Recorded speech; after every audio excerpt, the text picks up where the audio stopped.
গাজীপুরের নিশ্চিন্তপুরে মাদক বিরোধী র্যালি অনুষ্ঠিত। মাদক মুক্ত সমাজ গড়ার আহ্বান সচেতন মহলের। আমাদের সহকর্মী মোহাম্মদ পলাশ শেখের রিপোর্টে থাকছে বিস্তারিত। সিরাজগঞ্জের গাজীপুর উপজেলার নিশ্চিন্তপুর ইউনিয়নের ডিগ্রিদরতা বাজারে মাদকের বিরুদ্ধে জনসচেতনতা তৈরির লক্ষ্যে এক মাদক বিরোধী র্যালি অনুষ্ঠিত হয়েছে।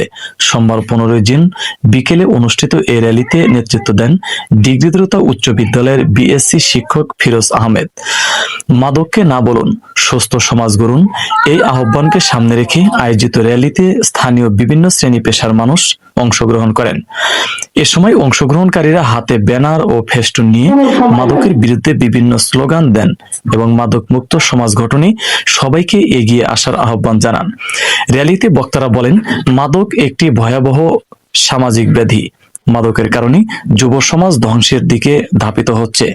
তাই আগামী প্রজন্মকে রক্ষা করতে পরিবার, সমাজ ও সচেতন নাগরিকদের ঐক্যবদ্ধভাবে কাজ করতে হবে। মাদক আপনি সবাই জানেন এটা সামাজিক একটা ব্যাধি। আমি 5টা মানুষকে ধন্যবাদ দেব স্পেসিফিক। আমার মিলন চাচা এবং 2 নং বিএনপির সভাপতি প্রার্থী আসমত এবং রঞ্জু ভাই এবং এই মিলন চাচা এবং আমার হেডমাস্টার বলেছেন মাদক বিরোধী একটা র্যালি করা ফরজ হয়ে গেছে। কি মিলন চাচা? আমি বিএনপির সদস্যবৃন্দকে অত্যাধিক ধন্যবাদ দেব যে তারা আমাকে এই জিনিসটা মাথা দিয়েছে এবং অভিভাবককে অনুরোধ করতেছি, আপনার যদি সে ভাই হয়, আপনার যদি সে ভাতিজা হয়, আপনার যদি নাতি হয়, তাহলে আপনার কুলাঙ্গার নাতিকে আমাদের নিশ্চিন্তপুরের থেকে সরায় যান। তারা আরো বলেন, মাদক বিক্রি ও সেবনের বিরুদ্ধে সামাজিক প্রতিরোধ গড়ে তুলতে হবে এবং এলাকায় সচেতনতার কার্যক্রম আরো জোরদার করতে হবে।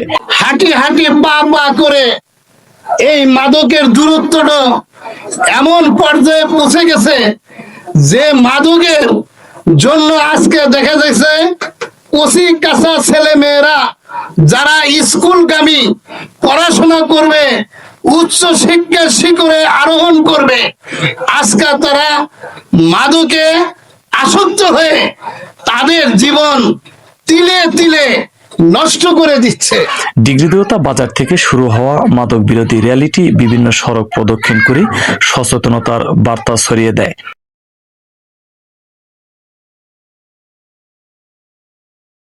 SMP News 24 news desk.